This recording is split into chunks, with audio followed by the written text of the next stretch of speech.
चलिए class, good morning everyone. तो बेटा देखो, हमारा टॉपिक चल रहा था कॉजेज ऑफ पॉवर्टी, राइट। तो जिसमें मैंने प्रीवियस क्लास में आपको दो सिचुएशन बताए थे कि एक कारण अंडर डेवलप इकोनॉमी के कारण और दूसरा है बेटा अनइक्वल डिस्ट्रीब्यूशन ऑफ इनकम के कारण। ठीक है, तो आज हम फर्स्ट केस पढ़ेंगे, केस नंबर 1 डिस्कस करेंगे बेटा। तो हेडिंग डालिए फटाफट से, poverty with reference to under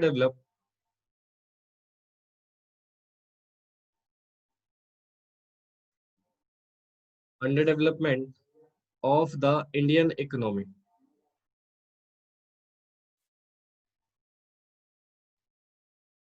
ठीक है जी, तो लिखिए फटाफट से heading.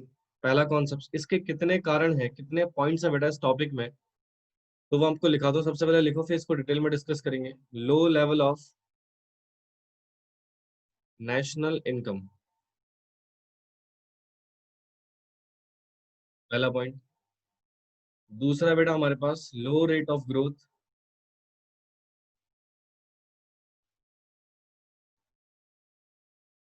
Third point we are having heavy pressure of population, fourth point we are having inflationary spiral, fifth point we are having chronic unemployment and underemployment।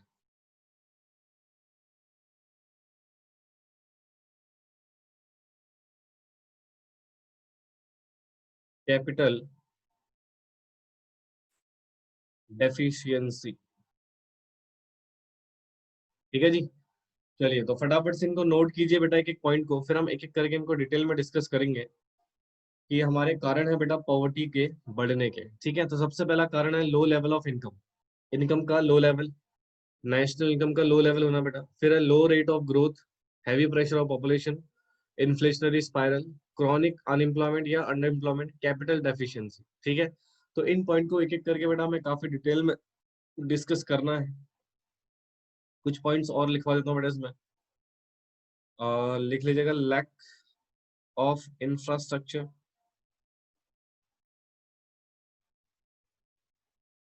वैसे तो और भी बहुत सारे हैं बेटा, पर ठीक है, इतने पॉइंट सफिशिएंट है करने के लिए।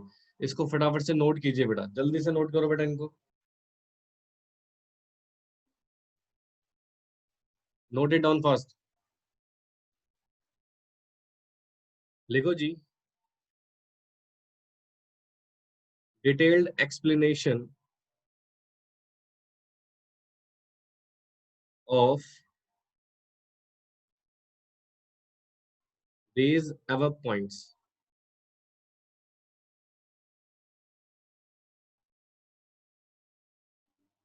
सबसे पहला पॉइंट था बेटा हमारे पास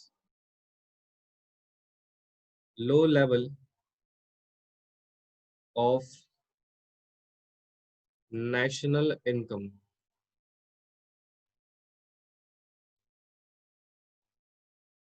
जल्दी लिख बेटा, इसका स्क्रीनशॉट ले ले,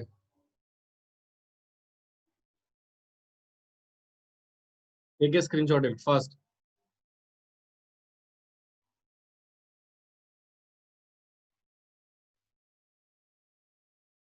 ठीक है, अब आओ सबसे पहले पॉइंट पे, that is low level of national income.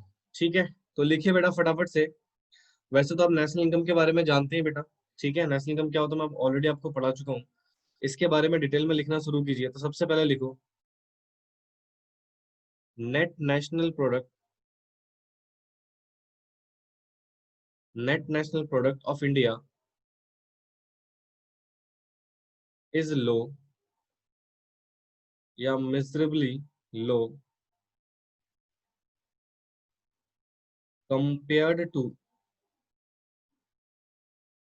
the size of population or situation, low per capita income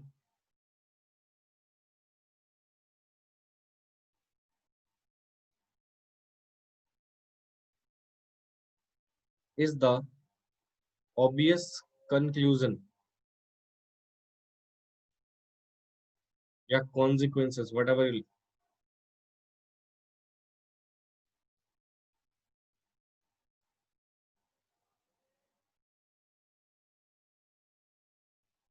कहते हैं the per capita income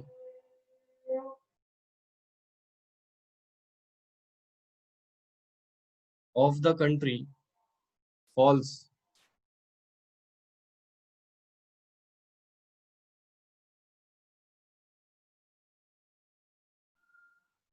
in the category of poorest country.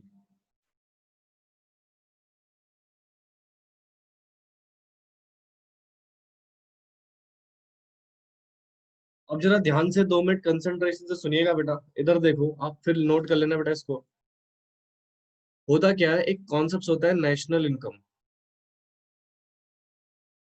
वैसे तो आप इसका पूरा चैप्टर है बेटा मैक्रो इकोनॉमिक्स में, वो आप ऑलरेडी पढ़ चुके हो या पढ़ने वाले हो, ठीक है। कुछ बच्चे पढ़ चुके हैं बेटा, और कुछ बच्चों की वो क्लास अभी होनी बाकी है, ठीक है।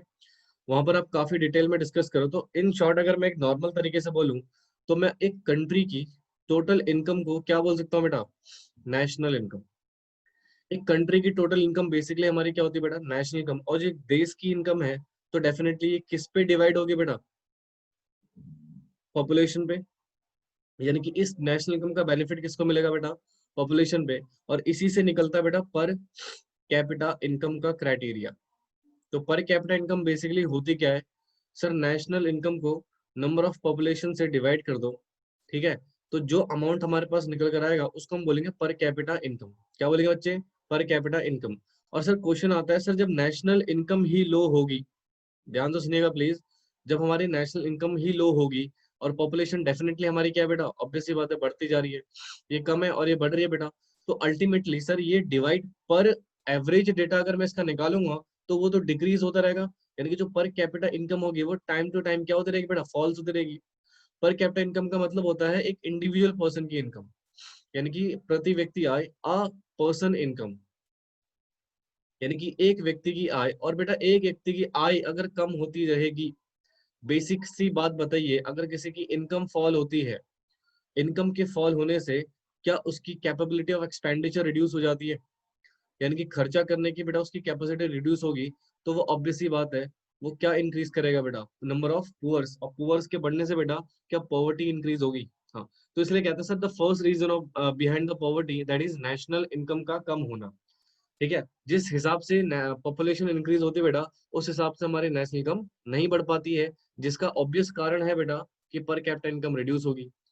पर कैपिटा इनकम के रिड्यूस होने से डेफिनेटली डेफिनेटली बेटा गरीबी यहाँ पर बढ़ेगी ही बढ़ेगी। तो इसलिए कहते हैं बेटा देखो, net national product of India, in short national income ही बोलते हैं बेटा इसको। National income of India miserably low as compare to size of population. Population बहुत ज्यादा है बेटा और नेशनल इनकम कम है, जिसके कारण बेटा हमारी जो पर कैपिटा इनकम है वो क्या हो जाती है बेटा, लो हो जाती है, राइट। और इसके लो होने से बेटा definitely poor, number of poors क्या होता है बेटा, धीरे धीरे बढ़ता रहता है, ठीक है। तो this is the one of the reason behind the increase in poverty. तो पॉवर्टी का बढ़ने का सबसे बड़ा और पहला कारण बेटा क्या है, नेशनल इनकम का कम होना। रिसेंटली बेटा इंडिया की जो नेशनल इनकम है वो नेगेटिव में चली गई है बेटा। जीडीपी जो हमारा है वो किस में जा चुका है, नेगेटिव में। इसलिए बेटा इस टाइम पे बहुत बुरे हालात है कहीं ना कहीं, ठीक है। तो this is the basic situation. I hope सो आपको समझ में आया हो। समझ आया बेटा ये? चलिए इसको फटाफट से नोट कर लीजिए जल्दी से।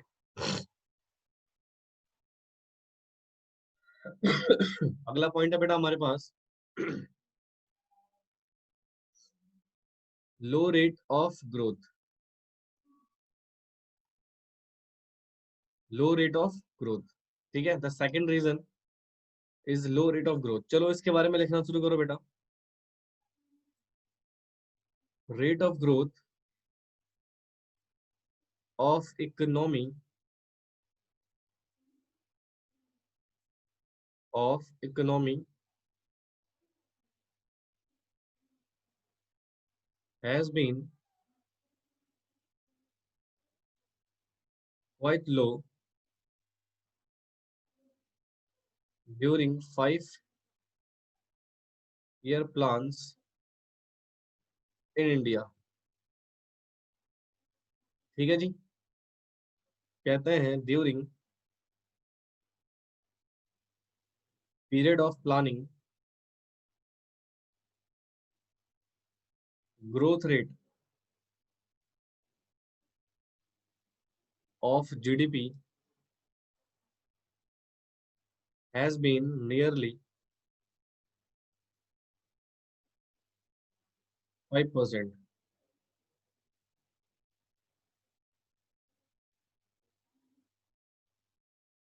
इसलिए कहा जाता है लो growth rate of per capita income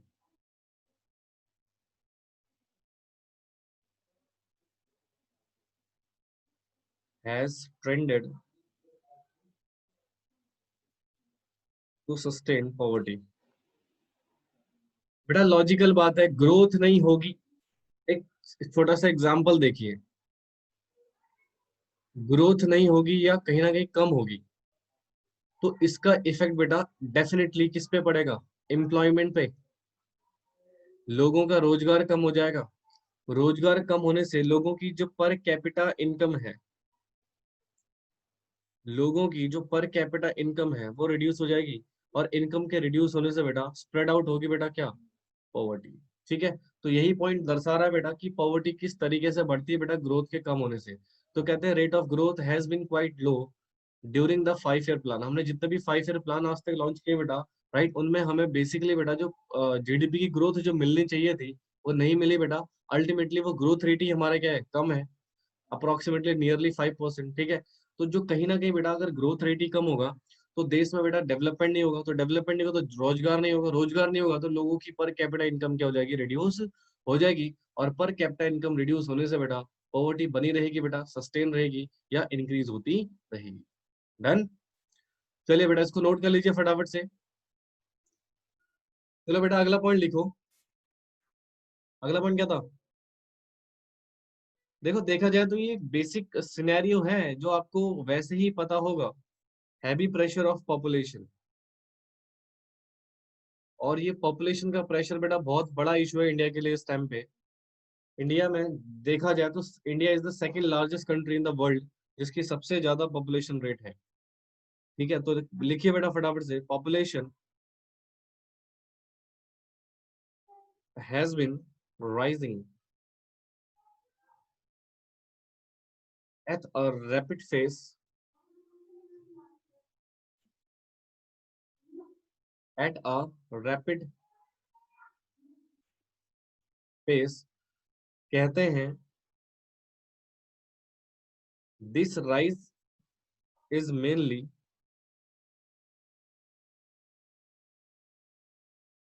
due to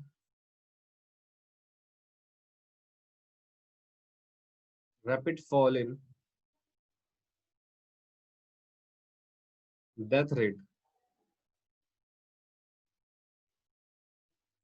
ठीक है जी, इसके बारे में कुछ डेटा लिख लेते हैं बेटा। Some data we are having. कहते हैं 1941 में और 51 से लेकर जो हमारा ग्रोथ रेट था बेटा पॉपुलेशन का, वो 1% ग्रोथ रेट था, कि इस रेट से हमारी पॉपुलेशन ग्रोथ हो रही थी। ठीक है, बट इन अगर हम डेटा देखें 1991 से 2001 का, तो ये डेटा रहा है बेटा हमारा 2.1% ग्रोथ ऑफ पॉपुलेशन। ठीक है, और अगर बेसिकली बेटा 1991 में हमारे देश की जो टोटल पॉपुलेशन थी बेटा वो कितनी थी? 84.63 करोड़। ठीक है, और ये 2011 में ऑन रिकॉर्ड थी बेटा 121 करोड़। यानी कि 2011 में इंडिया की पॉपुलेशन थी बेटा कितनी? 121 करोड़। ये तो पास्ट डेटा हो गया। अगर मैं करंट डेटा की बात करूं, इंडिया की जो पॉपुलेशन है 2020 में, अभी सेंसस तो नहीं हुआ बेटा, बट प्राइवेट ऑर्गेनाइजेशन के सर्वे के अकॉर्डिंग बेटा भारत की जो जनसंख्या है वो 138 करोड़ अप्रोक्स है। अप्रोक्स कह रहा हूँ बेटा, एग्जैक्ट फिगर अभी एग्जैक्टली नहीं पता किसी को भी, ठीक है। जब जनगणना होगी, सेंसस होगी बेटा 2021 में, राइट, तो हमें एक्चुअल फिगर पता लगेगा कि भारत की जनसंख्या कितनी है। अप्रोक्सीमेटली बेटा हम चीन के आसपास ही आ चुके हैं। चीन की मेरे ख्याल से 142 या 143 करोड़ की जनसंख्या है। तो सोच लीजिए ज्यादा पीछे नहीं है बेटा। वो दिन नजदीक आ रहा है बेटा कि हम वर्ल्ड पॉपुलेशन को भी क्रॉस कर जाए। आई मीन चाइना की पॉपुलेशन को भी क्या कर जाए बेटा, क्रॉस कर जाए। तो क्या this is the biggest reason? भाई साहब हमारे पास रिसोर्सेस है नहीं उतने, we have lack of resources, ठीक है। और हमारे देश में पॉपुलेशन का रेट बढ़ता जा रहा है, और जब पॉपुलेशन बढ़ेगा, रिसोर्सेस नहीं है, तो भाई रोजगार कहाँ से मिलेगा? Who will provide you the jobs? कहाँ से जॉब्स प्रोवाइड होंगे बेटा, राइट? तो जब जॉब्स ही प्रोवाइड नहीं होंगे बेटा, लोगों के पास इनकम नहीं होगी। इनकम नहीं होगी बेटा, क्या फेस करेंगे बेटा? वो पॉपुलेशन को फेस करेंगे, सॉरी पॉवर्टी को फेस करेंगे बेटा। कम पॉपुलेशन तो बढ़ती जा रही है बेटा, जब तक भारत में पॉपुलेशन को लेके प्रॉपर लॉ नहीं बनेगा, तब तक बेटा ये रिड्यूस होने वाला नहीं है। और आई होप सो बहुत जल्दी बेटा पॉपुलेशन कंट्रोल एक्ट आने वाला है। पॉपुलेशन कंट्रोल एक्ट आने वाला है बेटा बहुत जल्द इंडिया में, शायद इसी साल आ जाए। बेटा कोरोना से डेथ कितनी हुई है? 1 लाख। अप्रोक्सीमेटली अगर कोरोना का डेथ का रेट निकाला जाए, मेरे ख्याल से 1 लाख के अप्रोक्सीमेटली है, अराउंड 1 लाख। और 1 लाख से तो ज्यादा, डबल ट्रिपल पता नहीं कितने बच्चे पैदा हो गए होंगे, राइट? तो अल्टीमेटली पॉपुलेशन तो बढ़ती जा रही है। 1 लाख लोग ही तो मरे हैं भैया, बर्थ रेट बताओ कितना होगा? सोच भी नहीं सकते। क्या छोड़ रहे हैं, हम तो ज्यादा डिटेल में नहीं जाना, ठीक है। समझ आ गई?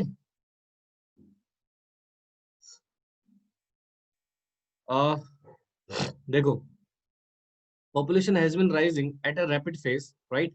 कहते हैं this rise is mainly due to rapid, ये बेटा रैपिड लिखा हुआ है एक्चुअली, थोड़ा सा राइटिंग मेरी अच्छी हो गई है आजकल। ये रैपिड लिखा हुआ है, ठीक है। Rapid fall in death rate, बेटा डेथ रेट का डिक्रीज होना, ऑब्वियस सी बात है। इसका मतलब क्या होगा कि भैया पॉपुलेशन तो सस्टेन रहेगी और बर्थ रेट बढ़े जा रहा है। तो अल्टीमेटली बेटा यहाँ पर सिचुएशन क्या रहेगी बेटा, पॉपुलेशन की ग्रोथ बहुत जबरदस्त तरीके से होगी। डेटा आपके सामने है बेटा, ये था, फिर ये हुआ, फिर ये डेटा आया, फिर ये डेटा आया, और एट प्रेजेंट ये डेटा है 138 करोड़, ठीक है। तो this is the basic situation, right? And I hope सो आपको समझ में आया हो बेटा, समझ आ गया होगा ये टॉपिक। इसको नोट कर लो फटाफट से, डेटा वगैरह सब। नेक्स्ट, नेक्स्ट हेडिंग लिखो। Point number 4, inflationary spiral. अच्छा, इन्फ्लेशनरी स्पाइरल मैं आपको पढ़ा चुका हूँ चैप्टर नंबर 6 में, याद है किसी नालायक को? इन्फ्लेशनरी स्पाइरल क्या होता है बेटा? महंगाई। लॉजिकल बात है ना सर, जीडीपी कम है, ग्रोथ रेट कम है, तो भैया महंगाई तो बढ़नी लाजमी है, क्योंकि रिसोर्स कम हो गए, सप्लाई कम हो गई है, डिमांड हाई है, प्राइस बढ़ेंगी, इन्फ्लेशन बढ़ेगा। और इन्फ्लेशन बेटा डेफिनेटली सबसे ज्यादा किसको प्रभावित करता है बेटा? उन लोगों को जिनके पास पैसा नहीं है, they have low level of income. तो क्या पॉवर्टी अपने आप बढ़ेगी? 10 रुपए की चीज 100 रुपए की मिल रही है बेटा, तो जिस पर्सन की इनकम ही 50 हो रही है बेटा, वो कैसे परचेस करेगा? क्या वो ऑटोमेटिकली पॉवर्टी को फेस करेगा? यस, लिख लो बेटा इसको फटाफट से। कहते हैं owing to low GDP, low GDP growth and high growth rate of population,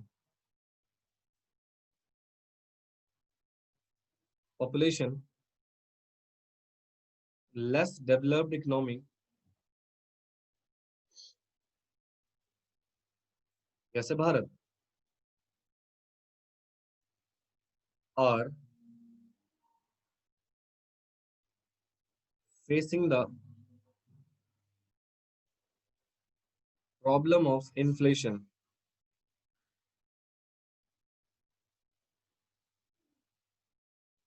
Inflation compound poverty, ठीक है जी। देखिए मैं आपको एक छोटा सा सिनेरियो समझाता हूँ, एक छोटे से चार्ट में बेटा सिचुएशन बताने की कोशिश करता हूँ। 2 मिनट प्लीज इसको ध्यान से सुनिएगा, लिख लेना आराम से बेटा। हमने बोला सर जीडीपी की ग्रोथ रेट काफी लो है, लो ग्रोथ, इसका बेसिक इम्पैक्ट। सर दूसरा, जो हमारा पॉपुलेशन साइज है वो due the passage of time उसकी जो ग्रोथ है बेटा वो हाई ग्रोथ है। तो यहां से सर एक चीज हमें कंक्लूजन निकल कर आता है कि सर जो भारत फेस कर रहा है वो दो चीज, वी आर हैविंग सप्लाई या रिसोर्स लो, हमारी कुछ सप्लाई प्रोडक्ट्स की और जो हमारे रिसोर्स है बेटा वो लो है। और पॉपुलेशन के बढ़ने से हमारी जो डिमांड्स है बेटा वो ड्रास्टिकली बहुत ज्यादा हाई है बेटा। राइट, अगर इंडिया में कोई भी प्रोडक्ट अगर आप सेल करना चाहते हो बेटा वो आराम से सेल होगा। राइट, क्योंकि इंडिया की डिमांड बहुत ज्यादा हाई है। इसलिए बेटा हर कंट्री इंडिया के साथ बिजनेस करना चाहती है, reason being the consumerism and the demand of the country is very high. तो सर जब डिमांड बहुत ज्यादा है सप्लाई बहुत कम है, इसका इफेक्ट पड़ता है बेटा कीमतों पर, और कीमतें बढ़नी शुरू हो जाती है। और जब प्राइस बढ़ने लग जाता है तो ऐसी ही सिचुएशन को, जब प्राइस आसमान छूने लगता है बेटा, तो इस सिचुएशन को हम बोलते हैं महंगाई, इन्फ्लेशन। और ऑब्वियस ही बात है, जब इन्फ्लेशन होगा तो जो गरीब इंसान है, जो ऑलरेडी बेटा बहुत ज्यादा गरीबी पॉवर्टी फेस कर रहा था, वो चीजों को प्रोडक्ट परचेज नहीं कर पाया। जो उससे थोड़ा सा मिडिल क्लास फैमिली थी बेटा, जिसकी इनकम के रेंज से बेटा प्राइस बहुत ज्यादा हाई जा चुके हैं बेटा, वो भी अपनी बेसिक नीड्स को फुलफिल नहीं कर पाएंगे बेटा। तो अल्टीमेटली इन्फ्लेशन क्या क्रिएट कर देता है बेटा, पॉवर्टी की सिचुएशन। तो this is the big reason. एक तरह से देखा जाए तो ये सारे पॉइंट बेटा एक दूसरे से आपस में क्या है बेटा, कनेक्टेड है। एक चीज के इफेक्शन होने से दूसरा चीज अपने आप ही इफेक्टेड होगा बेटा। तो this is the reason of poverty. तो ये एक और कारण है बेटा निर्धनता यानी कि गरीबी के बढ़ने का। ठीक है, तो देखो थ्योरी में भी वो लिखा बेटा, owing to low level of growth but high level of growth of population, less develop country face करती बेटा प्रॉब्लम ऑफ इन्फ्लेशन। और प्रॉब्लम ऑफ इन्फ्लेशन क्या कंपाउंड करता है बेटा, पॉवर्टी को। आई होप सो आपको समझ में आया हो बेटा। ठीक है, इसको नोट कर लीजिए प्लीज फटाफट से। अजी बेटा क्लियर है सभी को, everyone to clear this point. चलिए इसको नोट कर लीजिए बेटा फटाफट से, नोट इट डाउन फास्ट, इस चार्ट को बना लीजिएगा। चलिए, तो 4 पॉइंट हो गए बेटा, फिफ्थ पॉइंट लिखिए फटाफट से, chronic unemployment and under employment.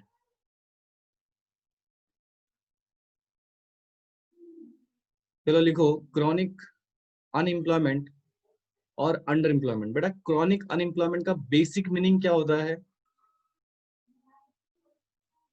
Unemployment या you can say long term unemployment. एक बेसिक टर्म्स में अगर पूछे तो ऐसी बेरोजगारी बेटा जो लंबे समय से चलती हुई आ रही है उसको बोलते हैं क्रॉनिक अनएम्प्लॉयमेंट। कहते हैं इंडिया, और अंडर अंडर एम्प्लॉयमेंट का मतलब बेटा सफिशिएंट जॉब ना मिलना। Right, insufficiency, insufficient job. India is a country sustaining chronic unemployment या under employment.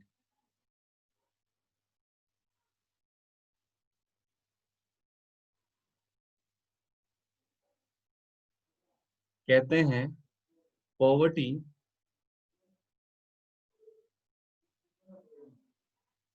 Poverty is just अ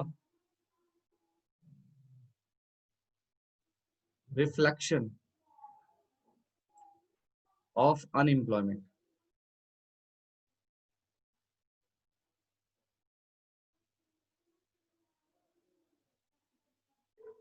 2011-12 कहते हैं the number of unemployed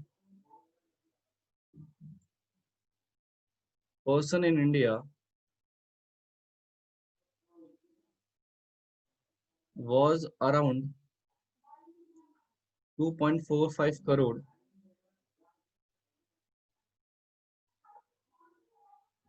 further increase 4.83 crore in year 2014।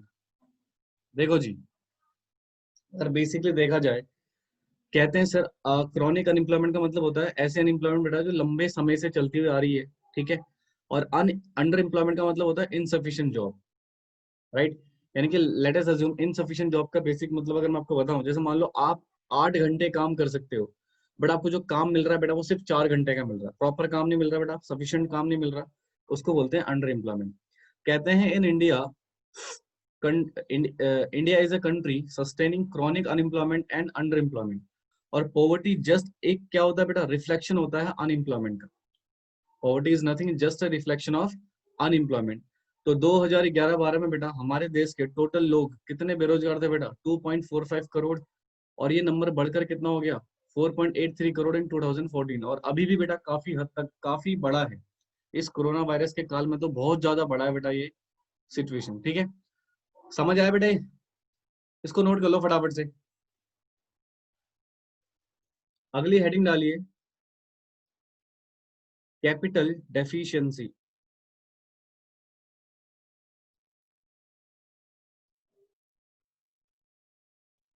Capital deficiency एक तरह से बेसिकली बेटा इन्वेस्टमेंट की कमी, ठीक है। तो लिखो,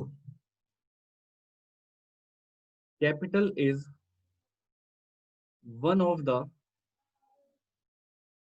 principal factor of economic growth,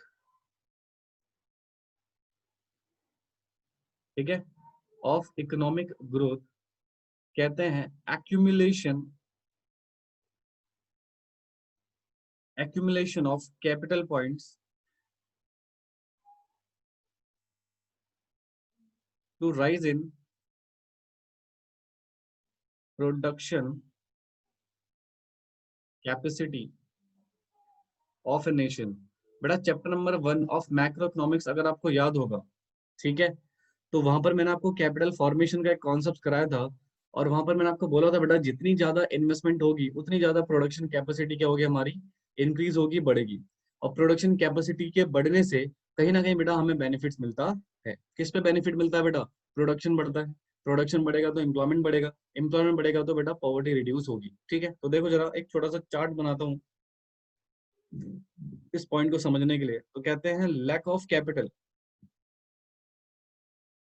जैसे कि बेटा हमारी कंट्री फेस करे बेटा लैक ऑफ कैपिटल को, तो कहते हैं सर इसकी वजह से होगा लो level of production activity, production activity या यू कैन से कैपेसिटी,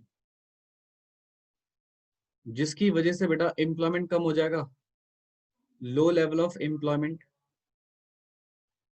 और जब बेरोजगारी आ जाएगी बेटा, एम्प्लॉयमेंट कम हो जाएगा, तो क्या ये पॉवर्टी को इंक्रीज करेगा, हाई लेवल ऑफ पॉवर्टी।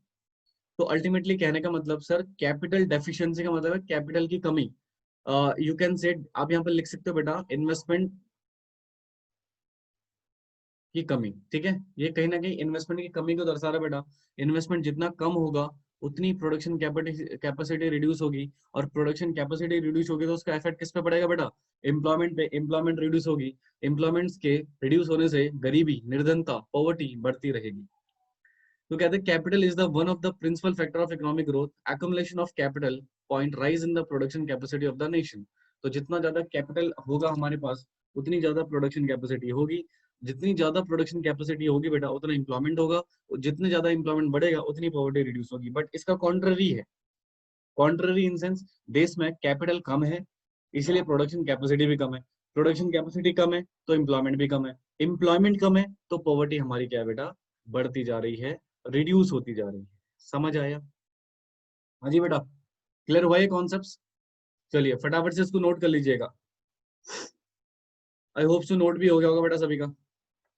हाँ जी, क्लियर टू एवरीवन? तो लास्ट पॉइंट आता है बेटा हमारे पास। चलिए फटाफट से लास्ट पॉइंट लिख लीजिए, last heading, lack of infrastructure. Lack of infrastructure. And I hope so कि आपको इंफ्रास्ट्रक्चर के बारे में तो पता ही होगा बेटा कि इंफ्रास्ट्रक्चर हमारा क्या होता है। ठीक है, लिखिए इंफ्रास्ट्रक्चर में आ गई बेटा आपकी एनर्जी। हालांकि इसका पूरा चैप्टर पढ़ोगे बेटा आप आने वाली क्लासेस में, ट्रांसपोर्ट और कम्युनिकेशन और भी बहुत सारे बेटा, जस्ट एग्जाम्पल है। ठीक है, दीज आर जस्ट एग्जाम्पल। कहते हैं the vital components of economic infrastructure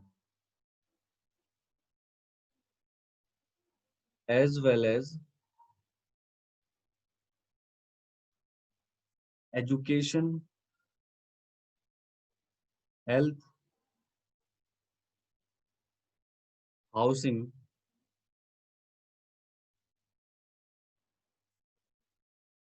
are principal components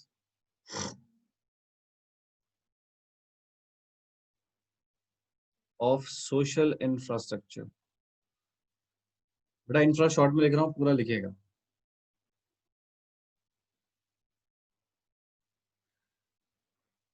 As infra is the most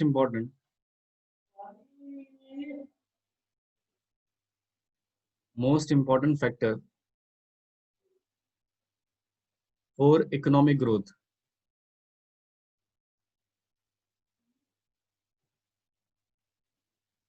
so lack of infrastructure reduce growth, accordingly poverty is high या increases। ठीक है, अगर मैं एक बेसिक सिनेरियो की बात करूं बेटा, चाहे एनर्जी हो, चाहे ट्रांसपोर्ट हो, चाहे कम्युनिकेशन हो, एक्सेट्रा, बहुत सारे हैं बेटा। These are just example. और द वाइटल, वाइटल का मतलब होता है important components of the economic infrastructure. वैसे ही बेटा एजुकेशन, हेल्थ और हाउसिंग सोशल इंफ्रास्ट्रक्चर के इंपॉर्टेंट कंपोनेंट्स माने जाते हैं। और ये इंफ्रास्ट्रक्चर बेटा काफी मोस्ट इंपॉर्टेंट फैक्टर होता है किसी भी इकोनॉमी के ग्रोथ के लिए। और इसकी कमी बेटा कहीं ना कहीं इकोनॉमिक ग्रोथ को रिड्यूस कर देगी, और ग्रोथ के रिड्यूस होने से पॉवर्टी क्या होगी बेटा, हमारी बढ़ जाएगी। प्रॉपर्टी पॉवर्टी क्या होगी बेटा, हमारी बढ़ने लगेगी, इंक्रीज होने लगेगी। इट्स अ सिंपल पॉइंट बेटा, आई होप सो आपको समझ में आ गया हो। तो इसके कारण बेटा हमारे पॉवर्टी के रीजंस यहाँ पर खत्म हो गए कि पॉवर्टी किन कारण से बढ़ती है, क्या कारण है बेटा गरीबी के बढ़ने के, वो चीजें हमने यहाँ पे डिस्कस करी। एंड आई होप सो आपको सारे पॉइंट समझ में आए हो बेटा। इसी के साथ बेटा आज की क्लास हम यहीं पे समाप्त करते हैं। बाकी के कॉन्सेप्ट्स हम नेक्स्ट क्लास में डिस्कस करेंगे। किसी बच्चे को डाउट होगा तो प्लीज आप मेरे से पूछ लीजिएगा।